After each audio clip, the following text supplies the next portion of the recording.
Mente, Caráter e Personalidade, volume 2, capítulo 78. Mente controlando mente. Instrumentos que podem levar cativa a mente. Corrupções de toda sorte, semelhantes às que prevaleciam entre os antediluvianos, serão introduzidas para levar cativas as mentes.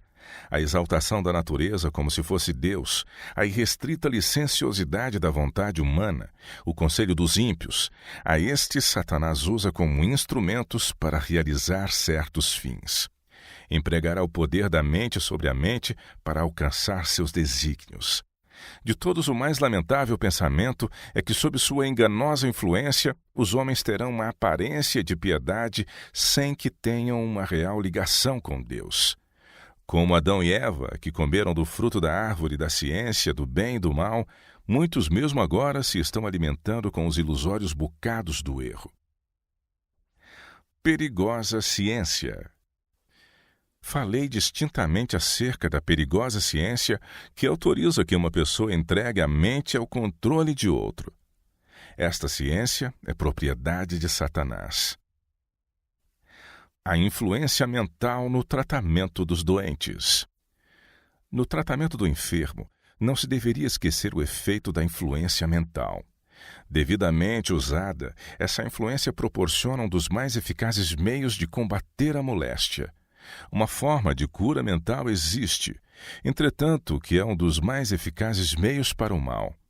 Mediante essa chamada ciência, a mente de uns é submetida ao domínio de uma outra, de modo que a individualidade do mais fraco emerge na do espírito mais forte.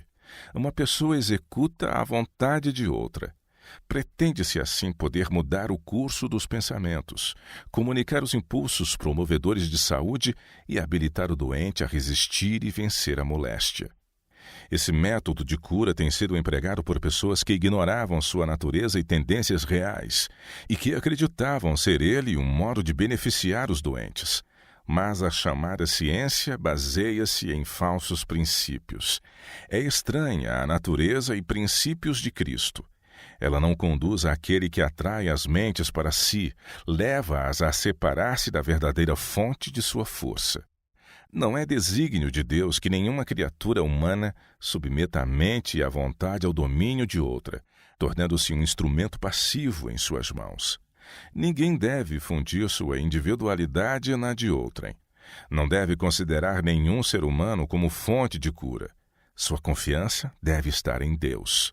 Na dignidade da varonilidade que lhe foi dada pelo Senhor, deve ser por ele próprio dirigido e não por nenhuma inteligência humana.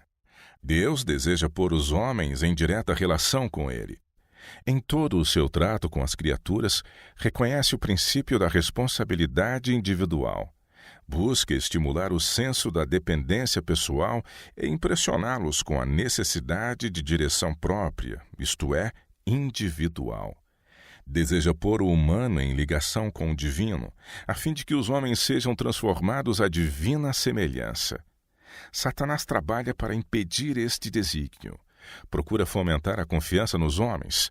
Quando a mente é desviada de Deus, o tentador a pode colocar sob seu domínio. Pode controlar a humanidade. Alívio temporário, mas a mente permanentemente danificada. Não se deve permitir que nenhum indivíduo assuma o controle da mente de outra pessoa, pensando que em assim fazendo está contribuindo para que ela receba grande benefício. A cura mental é um dos enganos mais perigosos que podem ser exercidos em qualquer indivíduo. Poderá ser sentido alívio temporário, mas a mente da pessoa, assim controlada, jamais será tão forte e segura. Podemos ser tão fracos como era a mulher que tocou a orla do manto de Cristo. Contudo, se usarmos a oportunidade que Deus nos dá de vir a Ele com fé, Ele responderá tão prontamente como fez aquele toque da fé. Não é desígnio de Deus que qualquer ser humano entregue sua mente a outro ser humano. O Cristo ressurgido, que está agora sentado no trono à direita do Pai, é o poderoso restaurador. Suplicai-lhe o poder restaurador. Somente por meio dele podem os pecadores ir a Deus como estão. Jamais podem eles ir por meio de qualquer mente humana. O instrumento humano jamais deve interpor-se entre os instrumentos celestiais e os que estão sofrendo. Olhar ao divino em vez de ao humano. Existe alguma coisa melhor a fazermos do que dominar a humanidade pela humanidade.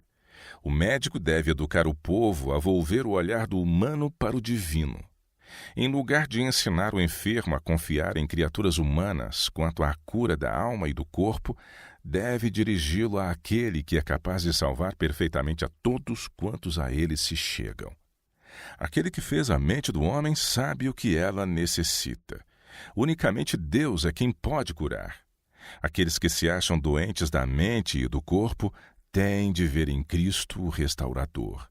Porque eu vivo, diz ele, vós vivereis. Esta é a vida que nos cumpre apresentar aos doentes, dizendo-lhes que se tiverem fé em Cristo como restaurador, se com Ele cooperarem, obedecendo às leis da saúde e se esforçando por aperfeiçoar a santidade em seu temor, Ele lhes comunicará a sua vida. Quando por essa maneira lhes apresentamos a Cristo, estamos transmitindo um poder e uma força de valor, porquanto vem de cima. Esta é a verdadeira ciência da cura do corpo e da alma. Força e firmeza, em contraste com a mente dominada. A disciplina de um ser humano que haja atingido os anos da inteligência deve diferir do ensino de um animal irracional. A este apenas se ensina a submissão a seu dono. Para o irracional, o dono serve de mente, juízo e vontade. Este método, algumas vezes empregado no ensino das crianças, faz delas pouco mais que autômatos. O espírito, a vontade e a consciência acham-se sob o governo de outro. Não é propósito de Deus que espírito algum seja dessa maneira dominado. Os que enfraquecem ou destroem a individualidade assumem uma responsabilidade de que apenas podem resultar males. Enquanto, sob a autoridade, as crianças podem assemelhar-se a soldados bem disciplinados. Faltando, porém, esse governo, notar-se-á falta de força e firmeza no caráter. Não tendo nunca aprendido a governar-se, os jovens não admitem restrições a não ser as exigências dos pais ou professor. Removidas estas, não sabem como fazer uso de sua liberdade e com frequência se entregam a condescendências que vêm a ser a sua ruína. Consciência e individualidade desimpedidas. Em questões de consciência, a alma deve ser deixada livre. Ninguém deve controlar o espírito de outro, julgar por outro ou prescrever-lhe o dever. Deus dá a toda a alma liberdade de pensar e seguir suas próprias convicções. Cada um de nós dará contas de si mesmo a Deus. Romanos 14, verso 12. Ninguém tem direito de imergir sua individualidade na de outro. Em tudo quanto envolve princípios, cada um esteja inteiramente seguro em seu próprio ânimo. Verso 5. No reino de Cristo não há nenhuma orgulhosa opressão, nenhuma obrigatoriedade de costumes. Os anjos do céu não vêm à terra para mandar e exigir homenagens, mas como mensageiros da misericórdia, a fim de cooperar com os homens em erguer a humanidade. As mentes humanas não devem ser impedidas e sujeitas a freio tomado por mãos humanas. A individualidade deve ser exercida. Deus permite que cada pessoa exerça sua individualidade. Nenhuma mente humana deve emergir em outra mente humana.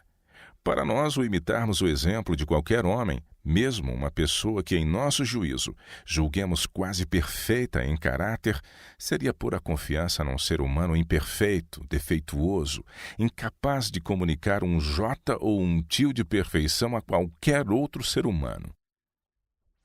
Unidade sem identidade submersa. Devemos agora unificar-nos. Lembremos-nos, porém, de que a unidade cristã não quer dizer que a identidade de uma pessoa deva submergir-se na de outra. Tampouco quer dizer que a mente de um deva ser guiada e controlada pela mente de outro. Deus não deu a homem algum o poder que alguns, por palavras e atos, procuram reclamar. Deus requer que todo homem siga as direções da palavra. lealdade a Deus e lealdade aos homens. Pertenceis a Deus, alma, corpo e espírito. Vossa mente pertence a Deus, e vossos talentos igualmente lhe pertencem. Ninguém tem o direito de controlar a mente de outro e julgar por outro, prescrevendo-lhe o dever. Há certos direitos que pertencem a todo indivíduo ao prestar serviço a Deus. Nenhum homem tem mais liberdade de arrebatar-nos esses direitos do que teria de tirar a própria vida. Deus nos deu a liberdade de pensar, e é privilégio nosso seguir nossas impressões quanto ao dever. Somos apenas seres humanos, e o ser humano não tem jurisdição sobre a consciência de outro ser humano. Cada um de nós tem uma individualidade e identidade que não pode ser submetida a nenhum outro ser humano. Somos individualmente feitura de Deus. Os ministros devem dirigir a Deus os paroquianos. Deus somente deve ser o guia da consciência do homem. A verdade deve ser pregada onde quer que ela encontre uma abertura. A palavra de Deus deve ser explanada aos que não conhecem a verdade. É esta a obra dos ministros de Deus. Não devem ensinar os homens a volver os olhos para eles ou procurar controlar as consciências alheias. Se algum de vós necessita de sabedoria, peça a Deus, que a todos dá liberalmente, nada lhes impropera e ser-lhe-á concedida. Peça-a, porém, com fé, em nada duvidando, pois o que duvida é semelhante à onda do mar, impelida e agitada pelo vento. Não suponha esse homem que alcançará do Senhor alguma coisa, homem de ânimo dobre e inconstante em todos os seus caminhos. Tiago 1, versos de 5 a 8. Fazer da carne o nosso braço. Somos inclinados a procurar junto de nossos semelhantes simpatia e ânimo, em vez de os procurar em Jesus. Em sua misericórdia e fidelidade, Deus permite muitas vezes que falhem aqueles em quem depositamos confiança, a fim de que possamos compreender quanto é insensato confiar nos homens e apoiar-nos na carne. Confiamos inteira, humilde e desinteressadamente em Deus. Satanás controla a mente que controla a outra. Defender a ciência de curar pelo poder de uma mente sobre outra é abrir a porta pela qual Satanás entrará para tomar posse da mente e do coração. Satanás domina tanto a mente que se entrega para ser controlada por outra, como a que controla. Que Deus nos ajude a compreender a verdadeira ciência de edificar sobre Cristo, nosso Salvador e Redentor. Satanás não pode tocar na mente que não lhe submete. Os interesses mais vitais para vós individualmente estão em vossa própria guarda. Ninguém os poderá prejudicar sem vosso consentimento. Todas as legiões satânicas não vos poderão causar dano, a menos que venhais a abrir a alma às artes e setas de Satanás. Vossa ruína jamais poderá ter lugar enquanto vossa vontade não consentir. Caso não haja corrupção em vossa mente, toda contaminação ambiente não vos pode manchar ou corromper. Satanás não pode tocar na mente ou no intelecto, a menos que cedamos a ele. Não há fé possuída por Jesus. A aceitação da verdade de origem celestial leva a mente em sujeição a Cristo.